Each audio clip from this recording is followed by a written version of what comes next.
En una segunda parte, y como un segundo capítulo del libro, es Nación, Región y Patria Chica en la Revolución Mexicana. Aquí es donde el autor plantea y explica que la historia mexicana, al ser de una sociedad agraria, al tratar sobre una sociedad agraria hasta mediados del siglo XX, exige un enfoque geográfico o espacial. Esto, en la historiografía de la revolución, se puede ver a través de dos tendencias. De que hoy la revolución se puede ver más neutralmente como un proceso histórico importante en lugar de ser un mito político y hasta sagrado. Por otro lado, la imagen que se posee hoy de la revolución es menos monolito y más mosaico, es decir, una masa de pedazos y pedacitos que, no obstante su gran complejidad, sí ostenta patrones coherentes. Los pedazos pueden ser individuos, instituciones, grupos sociales, sectores económicos, facciones políticas o, en este caso, lugares geográficos. Muchos individuos, instituciones, grupos y facciones están íntimamente relacionados con lugares particulares y no pueden ser entendidos sin un sentido de lugar. La historia es más que nada geográfica. El suelo tiene influencia de mil maneras. Es la base, influencia por medio del clima, por medio del alimento, etc. Lo que pasa en la historia tiene que ver con el lugar donde pasa, y la historia se aprovecha de su intimidad con la geografía, según lo que plantea el autor. En este último tiempo, la historiografía de la Revolución Mexicana ha sido influenciada y mejorada por un rápido crecimiento de estudios regionales y locales que identifica el autor, que reconocen la gran variedad del México porfiriano y revolucionario. En este sentido, surge un nuevo tema de la profesión histórica, la idea de los muchos Méxicos que ya mencioné, que se entiende que produce un entendimiento de la revolución en su totalidad, que es más complejo y difícil, pero a su vez más convincente con la realidad histórica, en donde se deja de lado la historia de bronce y los hombres grandes e importantes de la historia por la historia de barro, en donde se privilegia al estudio de comunidades locales, de la gente anónima y de los de abajo. En este sentido, es que el autor se posiciona diciendo que cree firmemente que no se puede entender la revolución a nivel nacional sin tratar de captar la historia regional y local, las historias desde abajo. Es así que propone que existen tres razones que justifican la perspectiva local y regional. Primero, que México es un país enorme y heterogéneo. Por su topografía y su tamaño, tiene el efecto de trinchar el país en regiones y localidades que siguen distintos senderos de desarrollo. Por otro lado, en un segundo lugar, para el historiador la investigación se hace mejor en términos locales y regionales, si es que tratamos de entender la vida cotidiana, las experiencias individuales, la movilización popular. Un enfoque local basado en archivos locales y estatales, o en la investigación oral si es necesario. En un tercer lugar, esta tendencia reflejó cambios particulares en la política mexicana. La declinación del PRI y del relacionado mito de la Revolución Mexicana fomentó esa suerte de historiografía crítica y revisionista que convirtió el monolito en mosaico. La Revolución Mexicana, según la postura del autor, dada su gran variedad y sus muchas vicisitudes, demuestran que fue una verdadera revolución. Esto se debe al proceso revolucionario que México experimentó entre 1910 y 1920, como por las consecuencias radicales que se plasmaron entre 1920 y 1940. Y cree que el énfasis puesto en la diversidad regional y local también es válido. Mantener la revolución como fenómeno genuino, nacional y grande, mientras se reconozca su gran complejidad y variedad geográfica. Pero también aclara que esto es un gran reto, ya que existen pocas teorías o modelos del regionalismo. Entonces se cuestiona en el libro si las regiones son buenas para pensar y cómo se pueden aplicar este tipo de modelos al México revolucionario, y además cómo ayudarán a entender la revolución. Dado que su interés en particular es la revolución, sus causas, trayectos y resultados, se dice que se puede escoger el mapa conforme a los criterios históricos revolucionarios que parezcan justo al investigador que toque el tema. Estableciendo esto, cuenta y comienza a contar sobre que los geógrafos, tanto geógrafos como historiadores, han formulado modelos macrorregionales en México. Es así que cita el modelo tripartito propuesto por Katz, un modelo histórico socioeconómico con fuertes rasgos políticos.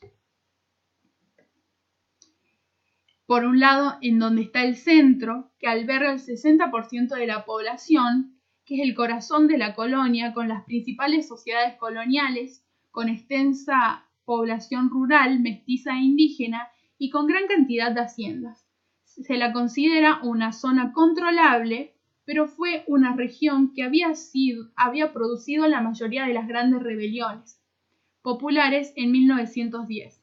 El centro hizo la mayor contribución a la llamada Guerra Campesina Mexicana.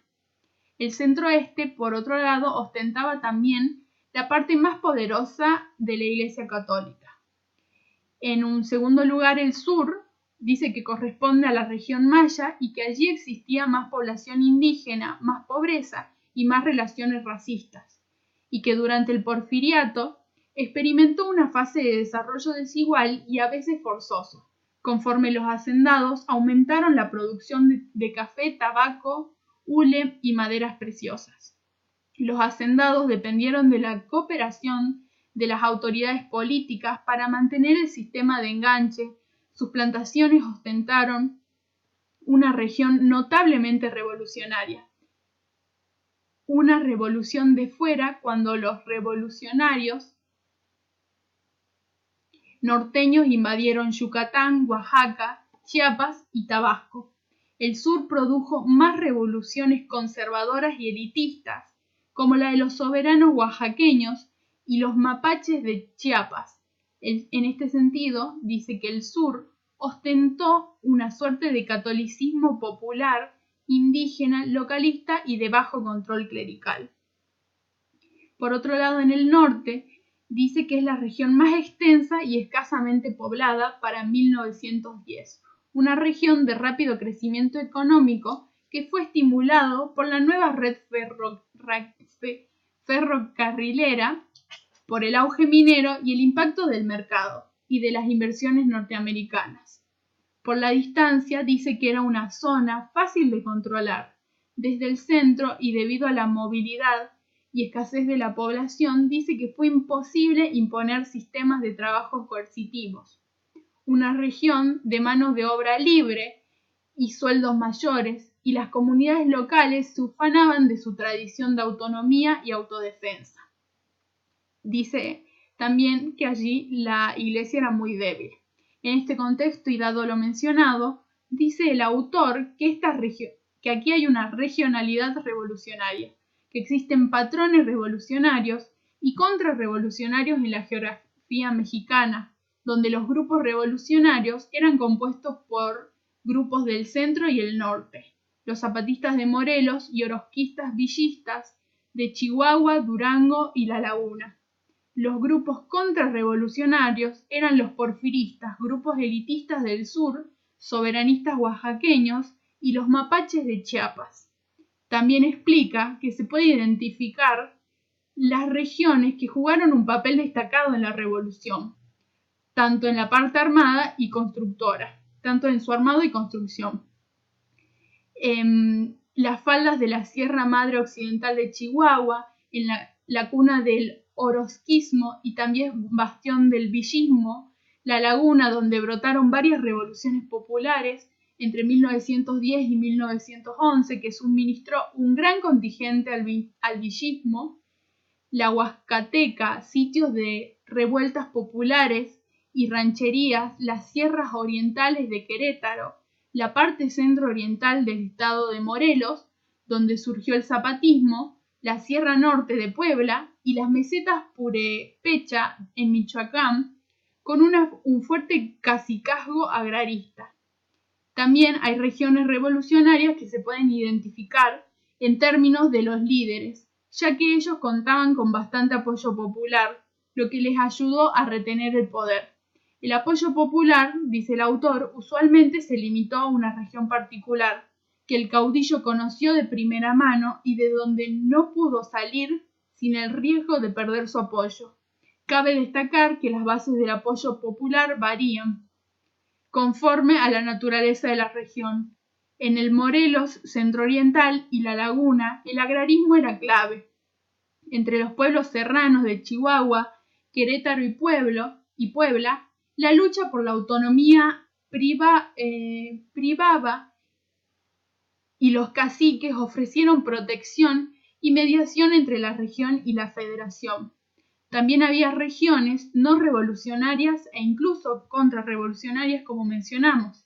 En Chiapas, la revolución maderista, en 1911, tuvo la forma de una guerra civil estatal entre dos regiones antagónicas, Tuxtla Gutiérrez y San Cristóbal. El México revolucionario no era un estado totalitario.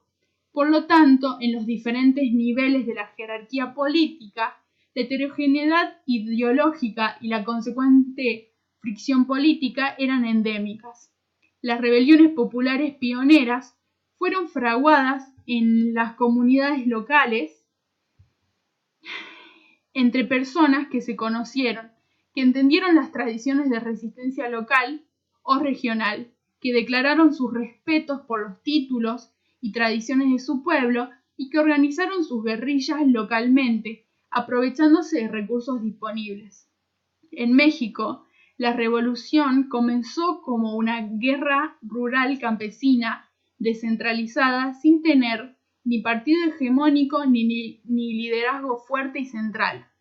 El proceso de centralización política que tuvo lugar después de 1920, en donde el PNR, el Partido Nacional Revolucionario, jugó un papel importante. Como se mencionó, la revolución tuvo una fase armada entre 1910 a 1920 y una fase institucional posterior a 1920, que puede ser vista en términos de clase como una guerra campesina y una revolución obrera dentro de la revolución.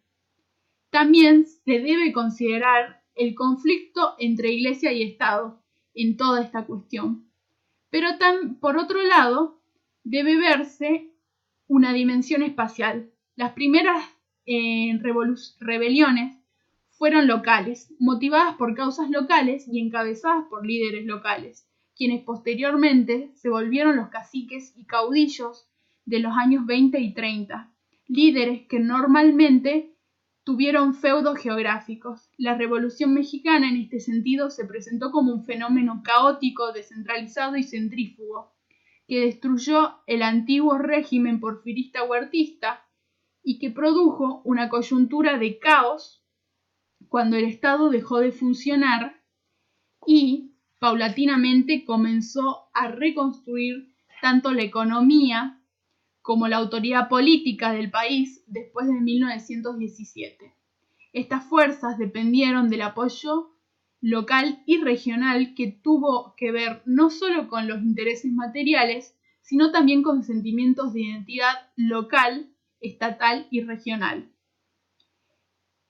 Es así que la resistencia local o regional, que había asumido una forma más radical y progresiva cuando el centro estaba en manos de Díaz y los científicos, o de Huerta y el ejército federal, apareció más conservadora cuando se oponía al gobierno de Cárdenas. Este gobierno culminó un proyecto de reforma social y de forjar al Estado al estilo revolucionario, con fuertes ambiciones centralizadoras.